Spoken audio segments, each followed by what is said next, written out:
2024 के चुनाव में नीतीश कुमार को सबसे प्रबल नरेंद्र मोदी का दावेदार बता करके जनता दल यूनाइटेड ने कहीं ना कहीं एक बड़ा राजनीतिक सवाल खड़ा कर दिया था और ये सवाल खास करके भारतीय जनता पार्टी के लिए बहुत बड़ा हो गया था।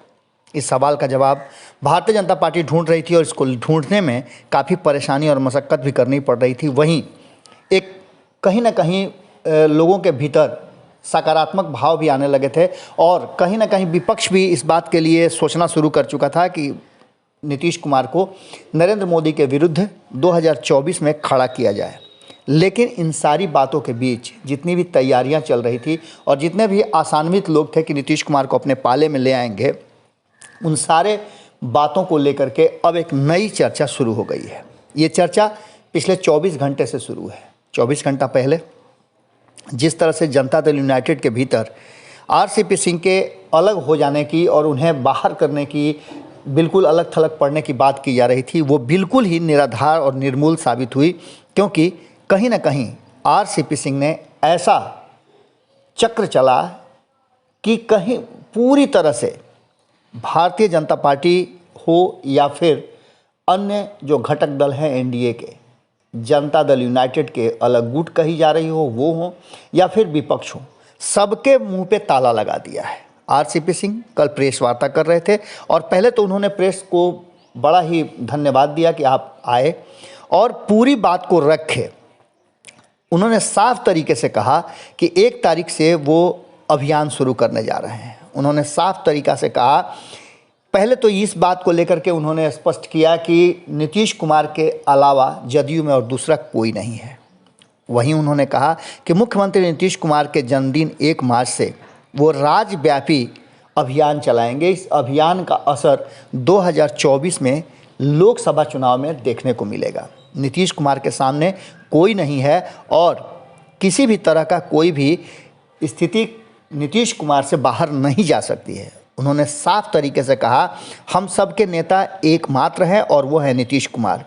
बीते विधानसभा चुनाव में हम इसलिए थोड़ा गड़बड़ा गए कि कोरोना के चलते हम लोगों तक नहीं जा पाए और अपनी बात नहीं रख पाए। उन्होंने साफ तौर पे स्पष्ट तरीके से मीडिया से बातचीत के दौरान कहा कि 2024 के लोकसभा चुनाव हों या 2025 के विधानसभा चुनाव, नीतीश कुमार दिखेंगे।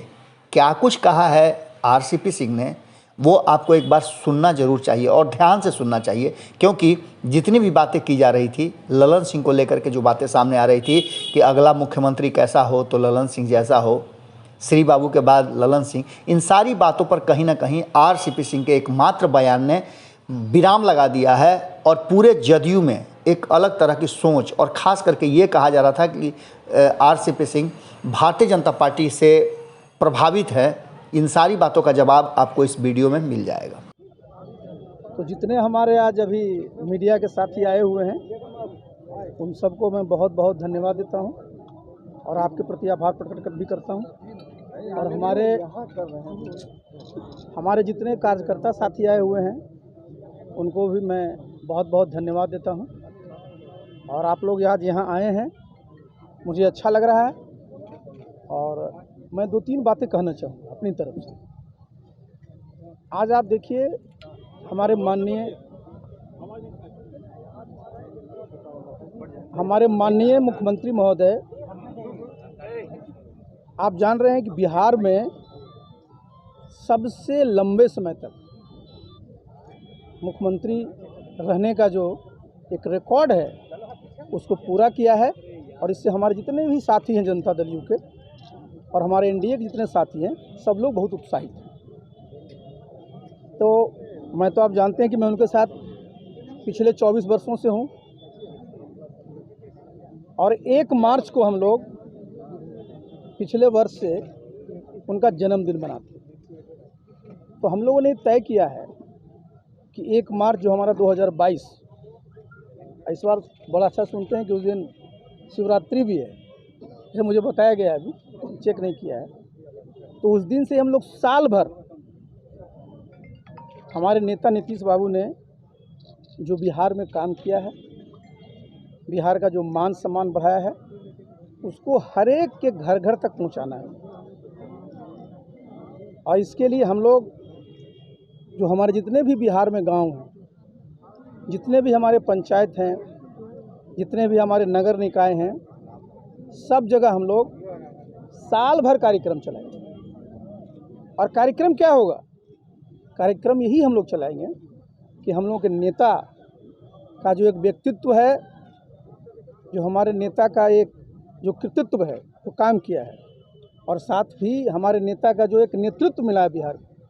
और उससे भी बड़ी बात, आप सब जानते हैं कि पूरे देश में, दुनिया में जाइए तो नीतीश बाबू को लोग क्या कहता है कि बहुत शानदार वक्ता हैं। तो जो व्यक्तित्व है उनका, इन चारों चीज़ों को हम लोग घर घर तक ले जाएंगे। और इसी क्रम में बिहार में जो काम हुआ है उसको भी लोगों को बताएंगे। इसके साथ और एक जान लीजिए कि मैं अभी केंद्र में मंत्री हूँ। हमारे माननीय प्रधानमंत्री आदरणीय नरेंद्र मोदी जी भी, आप जान रहे हैं कि 13 वर्षों तक वो गुजरात के मुख्यमंत्री रहे और 7 वर्षों से ज़्यादा प्रधानमंत्री। अगर ये वीडियो पसंद आई और वह बिहार के राजनीति और बिहारियत से सरोकार रखेनी तो सब्सक्राइब बटन दबा के चैनल के सब्सक्राइब कर ली। ओजे एगो घंटी बा, ओकरा बटन दबा देला से कुल सटीक और मारक खबर रुआ मुफ्त में मिल जाई। अगर रुआ पत्रकारिता के हमनी के नया प्रयोग में सहयोग कर चाहतानी तो ज्वाइन बटन दबा दी।